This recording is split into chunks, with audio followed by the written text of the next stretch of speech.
Hi, Dr. Morshed from New York City. আপনি কি কোনো ডায়াবেটিসের যে নতুন মেডিসিনটা বাজারে এসেছে সেটি নিচ্ছেন, কিংবা ওয়েট লসের মেডিসিন নিচ্ছেন? তাহলে এফডিএ একটা ওয়ার্নিং আছে, শুনুন বিস্তারিত। তো আমাদের ইদানিং ওয়েট লসের ব্যাপারে আমরা সবাই সচেতন, এবং অনেক সময় আমরা মেডিসিন নিয়ে থাকি। যেমন 2014-এ প্রথম ওয়েট লস মেডিসিন এসেছে সাক্সেন্ডা।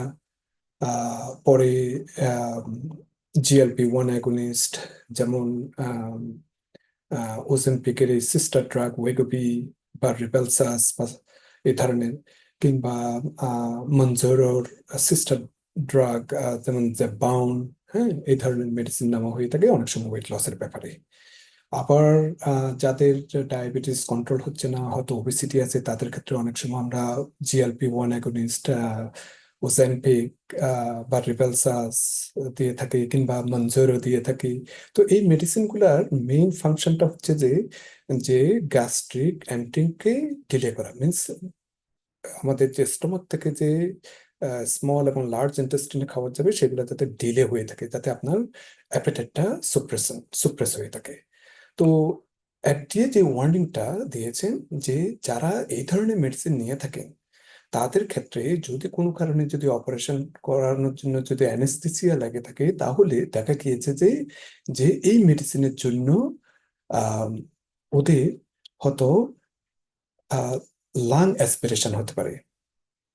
তো খাবারটা মিন্স লাংসে চলে যেতে পারে, পেটের খাবারটা। হ্যাঁ, তো এই জন্য যখনই আপনারা অপারেশন চিন্তা ভাবনা করতেছেন কিংবা অ্যানেস্থেসি হবে, এই ধরনের ড্রাগ থাকলে আপনারা আপনাদের ডাক্তারকে অবশ্যই বলবেন। তো এটা কি ড্রাগ ইটসেলফের জন্য হচ্ছে এটা কিন্তু জানা যায়নি। তবে এরা ধারণা করছেন যে যেহেতু গ্যাস্ট্রিক এম্পটিংটা, পেটের খাবারটা ডিলে হচ্ছে এক স্তর থেকে আরেক স্তরে যাওয়ার জন্য, এটার জন্য হতে পারে। কিন্তু ড্রাগ ইটসেলফের জন্য হচ্ছে কিনা এটা ঠিক করে বলতে পারেননি, কিন্তু ওনারা ওয়ার্নিং দিচ্ছেন যে অ্যাসপিরেশন নিউমোনিয়া হওয়ার সম্ভাবনা থাকে। তো এই জন্য যারা এই ধরনের মেডিসিন নিচ্ছেন, অবশ্যই আপনারা যদি অপারেশন করার চিন্তা ভাবনা করে থাকেন, আপনাদের অ্যানেস্থেসিওলজিস্টরা যখন আপনাদের সাথে দেখা করবে অপারেশনের আগে, তাহলে বলবেন যে এই ধরনের মেডিসিনটা নেওয়া হচ্ছে।